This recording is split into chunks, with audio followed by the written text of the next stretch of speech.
Olá, pessoal do Me Salva. Voltando então ao nosso curso de ética. Hoje eu queria falar um pouquinho com vocês sobre as questões que caem na prova da OAB, fazer um resuminho geral um pouco sobre o que é essa prova de ética, por que ela é tão importante, por que se fala tanto, quem estuda ética passa na OAB e coisas desse tipo. Vamos tentar pegar um pouco o espírito da prova antes de a gente continuar o nosso curso, beleza? Então, quando a gente fala do curso de ética, primeiro aqui, nosso cabeçário da prova. É isso que vocês vão encontrar quando chegarem lá. Esse aqui é um exemplo de dois exames atrás, né? Mas não deve mudar, então a primeira imagem que vocês vão ter do exame é mais ou menos essa. E aí, as primeiras 10 questões vão ser do curso de ética, né? Então, a gente vai ter 10 questões só relacionadas à ética. Isso parece pouco, mas não é, isso é muito, porque na verdade, no total, a gente tem 80 questões. Então, 10 questões representam muito, perto do total. Vou botar aqui o total. São bastante questões, né? Na verdade, 80 significa uma prova um pouco cansativa, até a gente pode dizer, mas as questões de ética, então, vão nos garantir 25% dessa prova, o que é uma quantidade bem razoável perto das demais matérias. Na verdade, é a prova que é a matéria que vai ter mais questões na prova, ao menos essa tem sido a tradição do exame da OAB nos últimos anos. Então, essas 10 questões são 10 questões objetivas, né? Bom falar, acho que todo mundo já sabe, mas, enfim, questões, então, com 4 opções de marcar, A, B, C e D, sendo que apenas uma delas vai ser a correta. Uma delas vai ser a correta, digamos que a B. Então, acho que isso é mais ou menos um panorama geral do universo das questões. Esses 25%, então, referem-se à questão as questões de ética. Então, bastante importante estudar isso, não é mesmo? Sobre o tempo, a gente vai começar a nossa prova às 13 horas e vai terminar ela às 16. Então, um considerável tempo, né, na verdade, de prova. São 5 horas de prova para responder aquelas 80 questões. O mínimo de tempo que você precisa ficar para levar o caderno são 2 horas e o máximo 5. Fazendo um cálculo assim rápido, só para a gente ter mais ou menos uma noção e para a gente se programar nos nossos estudos, isso dá em torno de 3,5 minutos por questão, descontados 20 minutos para responder as questões, né?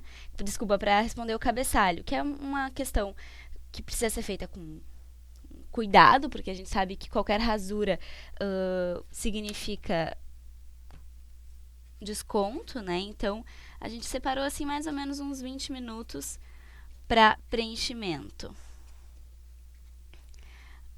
Isso dá então em torno de 3,5 minutos por questão, o que é bastante, dá para fazer a prova assim bem tranquilamente, né? Muitas das questões a gente vai fazer em muito menos tempo que isso.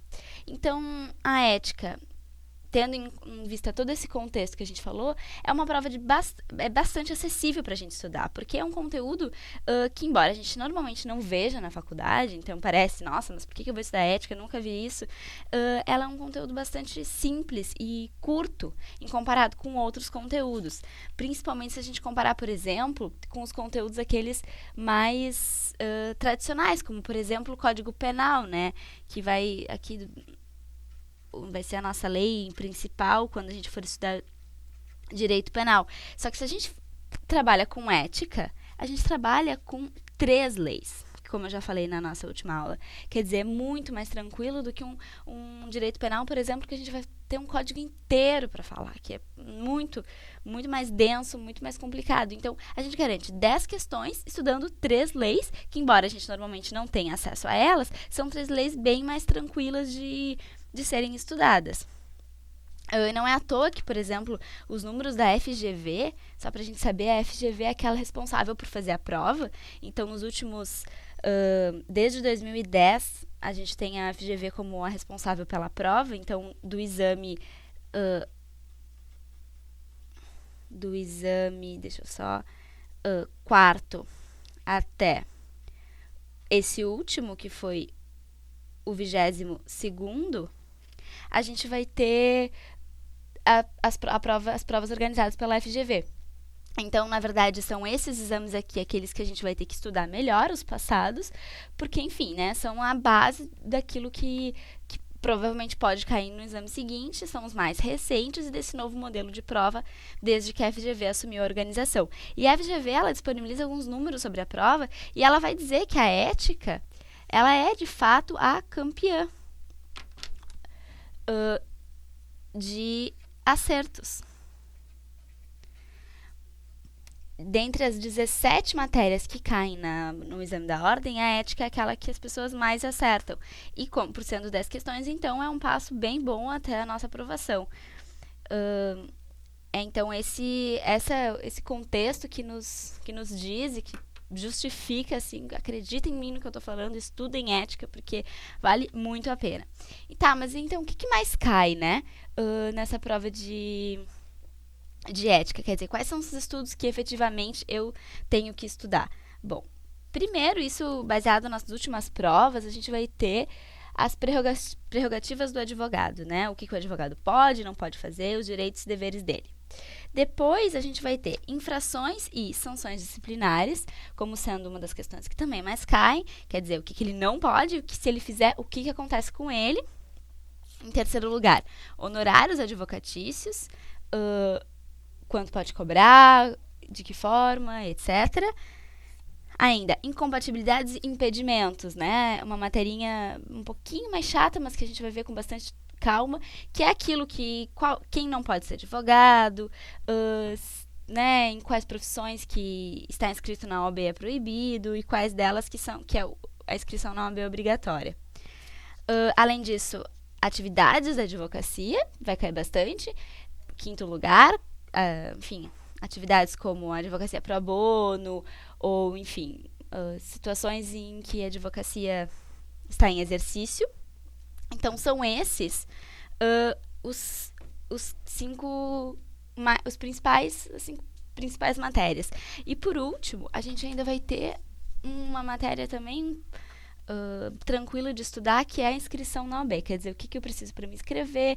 E também nessa questão cai as inscrições de estagiários, que é uma coisa que também normalmente a gente estuda. Então, acho que essas 6 matérias são as principais para a gente se focar no nosso estudo.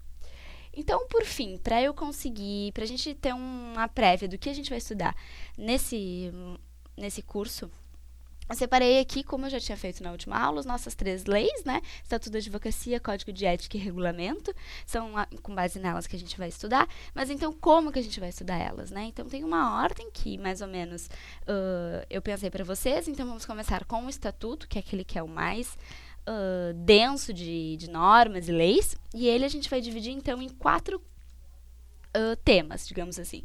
Em 4 momentos. A primeira, em relação às questões da advocacia. Primeira e segunda parte sobre isso. Terceira parte sobre o funcionamento da OAB, como funcionam os conselhos, as prerrogativas dos conselheiros, eleições, etc. E a última parte, procedimentos, né? Procedimentos de problemas com disciplina, procedimentos, recursos, e isso tudo, então, um pouco no Estatuto da Advocacia. Vai ter alguma coisa no Código de Ética, que a gente vai fazer uma interlocução, mas, basicamente, está lá no nosso Estatuto. Depois, então, o nosso Código de Ética vão ter algumas questões mais que sobrarem sobre ele. Na verdade, tem muita coisa do Código de Ética que está no Estatuto e muita coisa do Estatuto que está no Código de Ética. Então, eles se combinam em algumas questões e vai ser importante a gente tentar reunir para não ficar muito confuso, né? Mas, então, o que sobrar e o que for muito importante do Código de Ética, a gente vai ver ele, por exemplo, questões como sigilo profissional, só para a gente mais ou menos saber, ou então publicidade, que é uma coisa que as pessoas às vezes tem um pouquinho de dificuldade, que pode cair bastante, então isso vai estar lá no nosso código de ética. E por fim, o regulamento, na verdade, assim, basicamente o que está no código de ética e no estatuto é suficiente para a gente conseguir fazer a prova. Mas como aqui no Me Salva a gente não vai deixar nenhuma questão para trás, vamos dar uma olhada no que cai, que está lá no regulamento, eventualmente eles tentam nos pegar por isso, vai estar no nosso curso também, mas aí de uma forma um pouco mais rápida, até para a gente não perder muito tempo com isso. Beleza, pessoal? Então, por hoje era isso. É só para dar mesmo um panorama da nossa prova. A partir da aula que vem, então, a gente vai, de verdade, entrar no nosso conteúdo, ver o que vai cair, ver as nossas questões, para garantir esses 10 pontos e passar nesse exame da ordem. Certo? Até a próxima!